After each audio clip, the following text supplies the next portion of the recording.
మహాగపురాణము 4వ అధ్యాయము ఆడకుక్క ముక్తిని గాంచిన కథ. మహాదేవుడు పార్వతీదేవిని ఉద్దేశించి చెప్పుచున్నారు. పార్వతీ, ఇహపర సుఖములనిచ్చు మాఘస్నాన ప్రభావమును తెలుపు మరొక ఇతిహాసమును చెప్పెదను వినుము. మాఘమాసమున స్నానమాచరించువాడు ఈ లోకమందును పరలోకమందును కూడా చక్రవర్తి అగును. మరియు ఈ శుద్ధ దశమి అందు భక్తితో శ్రీహరిని పూజించినవాడు వారికి ప్రియుడగుచున్నాడు.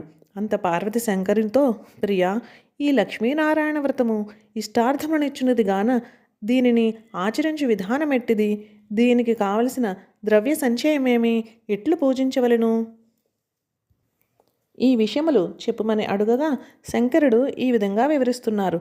ఈ శుక్లదశమి నాడు ఉదయమున స్నానము చేసి నదీ తీరమందు గాని స్వగృహమందు గాని మండపమును ఏర్పరచవలెను.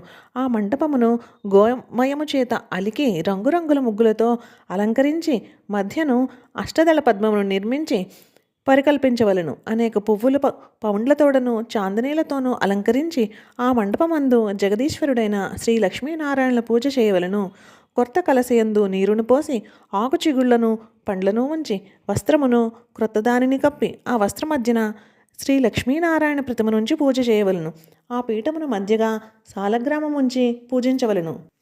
పవిత్రులైన బ్రాహ్మణుల చేత ఆ సాలగ్రామమును పంచామృత స్నానము చేయించి తులసీదళముల చేతను పువ్వుల చేతను పూజ చేసి చందనము ధూపదీప నైవేద్యములు ఇచ్చి పాయసాన్నములు అపూపములు మొదలగునవి సమర్పించి పూజించవలను. మరియు పూజించినప్పుడు వైకుంఠవాసుని కొరకు స్నానము సమర్పించుచుంటిని. ఇష్టార్థప్రదనకు వస్త్రమిచ్చుచుంటిని. జనార్దనుకు యజ్ఞోపవీతమును, గోవర్ధనోద్ధారణకు గంధమును, పద్మాలయాకాంతునకు పుష్పములను, సూర్య సమాన తేజునకు ధూపమును ఇచ్చుచుంటిని. సర్వేశ్వరునకు దీపమును, కేతువునకు నైవేద్యమును, సుముకునకు తాంబూలము, విష్ణుదేవునకు ప్రదక్షిణమును, నరసింహమూర్తికి నమస్కారమును, లక్ష్మీనారాయణ స్వరూపుడైన శ్రీరామచంద్రునకు ఓంకార సహితముగు మంత్రముల చేత జపమును సమర్పించుచున్నాను అనుచు భక్తితో శ్రీహరికి తామ్రపాత్రలోని నీరు అర్ఘ్యప్రదానమియ్యవలను. ఓ లక్ష్మీపతి, సమస్త దేవతలకు ఆధారభూతుడువు, లక్ష్మీనారాయణ స్వరూపుడవు అగు నీ కొరకు అర్ఘ్యమిచ్చుచుంటిని, స్వీకరింపుము అని ప్రార్థించవలను. దేవా, నా చేత చేయబడు ఈ వ్రతమును ఫలప్రదముగా ఒనరింపమని ప్రార్థింపవలెను.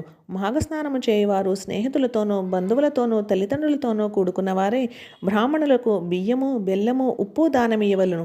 పిమ్మట ఈ వ్రతము చేయువారు చేత అక్షింతలను ఉంచుకొని మాఘపురాణమును భక్తితో వినవలను.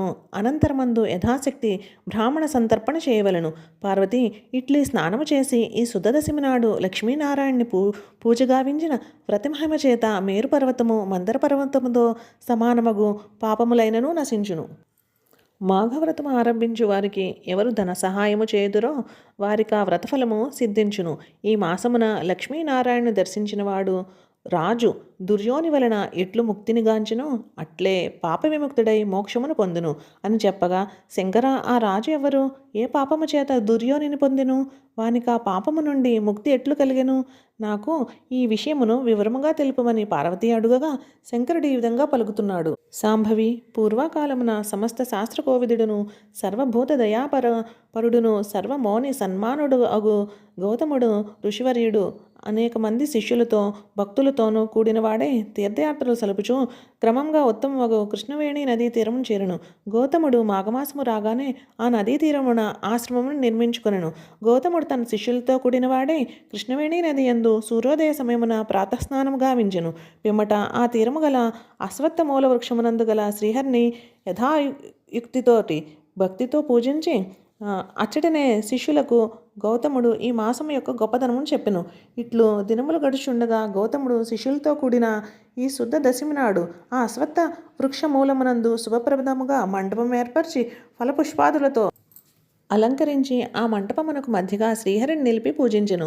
ఆ ప్రదేశమునకు ఒక ఆడకుక్క వచ్చి ఆ శ్రీహరి యొక్క పూజా విధానములు చూచి ఆ అశ్వత్థ వృక్షమునకు ఎదురుగా సమీపంలో కూర్చుండెను.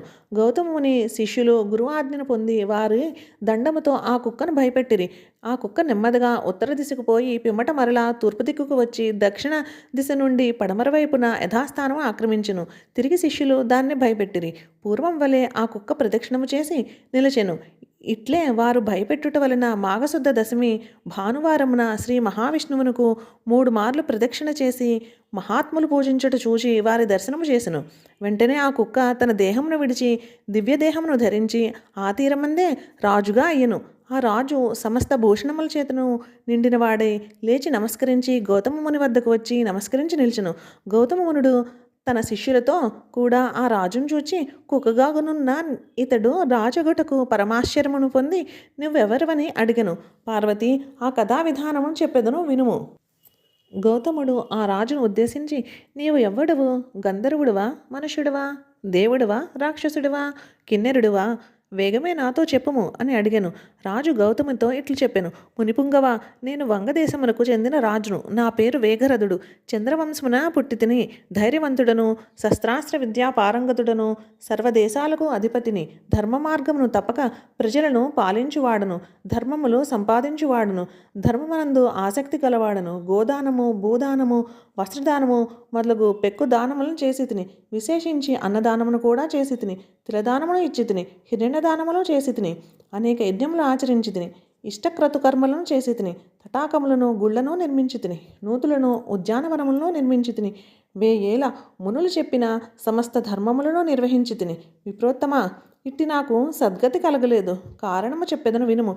ఒకానొకప్పుడు సమస్త ధర్మములు తెలిసినవాడును మౌనిజన వందితుడును అగు పైంగలుండను ముని యజ్ఞము చేయుచు యజ్ఞ దక్షిణ కొరకు నన్ను అడుగుడికై నా ఇంటికి వచ్చెను. నేను వానిని చూచి లేచి వందనమాచరించి అర్ఘ్యపాద్యాది విధుల చేత పూజించి కుశల ప్రశ్నలు వేసి తిని. పైంగలుడు తృప్తుడు అయ్యి నన్ను చూచి ఇట్లనెను. రాజా, నీకొక రహస్యము చెప్పుచుంటిని వినుము. ఈ నెలయందు మకర రాశియందు సూర్యుడుండగా సూర్యుడు ఉదయించుచుండగా శ్రద్ధాభక్తులతో స్నానము చేసి మాఘమాస మహత్యమును వినుము. అందువలన నీకు విష్ణు సాయుధ్యము లభించును. మరియు అశ్వమేధ యాగఫలమును, తీర్థస్నాన దాన అన్నదాన ఫలములు పొందగలవు. మాఘశుద్ధ సప్తమి ఆదివారమందు, దశమి ఆదివారమునందు గాని ప్రాతస్నానం ఆచరించిన వాడు విష్ణులోకమును పొందును. మాఘ పూర్ణిమయందు ప్రాతస్నానం ఆచరించినవాడు పాపముల చేత విడువబడును. ఎవడు అజ్ఞానము చేత ప్రాతకాలమున ఈ మాసమున స్నానమును 30 దినములలో నొక్కనాడైనను చేయడో వాడు జన్మాంతరలయందు చండాలుడై పుట్టును. ఈ నెలయందు ప్రాతకాలమున అజ్ఞానము చేత గాని చలిచే బాధచేతగాని స్నానం ఆచరించిన వాడు బ్రాహ్మణుడైనను చండాలుడగుచున్నాడు. స్నానము చేసినట్లా ఉత్తమ విప్రుడగుచున్నాడు. ఇతర కర్మలను తగ్గించినను మాఘమాసమున ప్రాతస్నానము చేయవలెను. వారికి యమభటుల భయం ఉండనేరదు. ఇట్లు చెప్పిన పైంగలముని మాటలకు దుర్గతిని చేకూర్చు జవాబునిచ్చి తిని.